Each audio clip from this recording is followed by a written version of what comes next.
You've said that having children obviously comes with financial responsibilities and pushing back on reforms call to scrap the two-child benefit cap. Is this about promoting work over welfare, or are families getting a raw deal?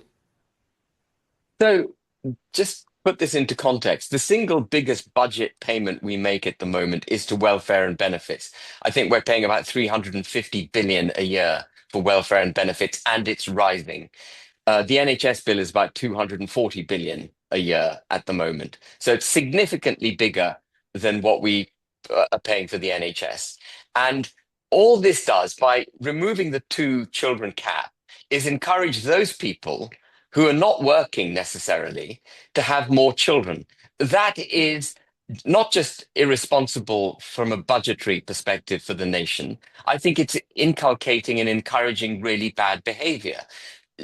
Having children is a decision that needs to be taken very seriously. You're bringing, they say a puppy isn't just a dog for Christmas or whatever the expression is. Yeah. A children is just marginally more serious than that, isn't it? And to be encouraging those who can't afford to have children to have them at the state's cost, I think is fundamentally bad thinking.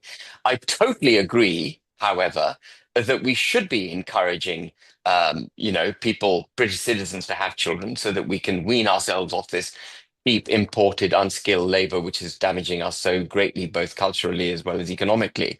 But you do that through providing tax relief by encouraging people to work, so that if you are working, you get the relief required in order to have a child, because you are already part of the working force. You're contributing to the United Kingdom. But if you're not, if you're on benefits, you should absolutely not have the right to have another child or 4 or 5 children at the state's expense. Absolutely not.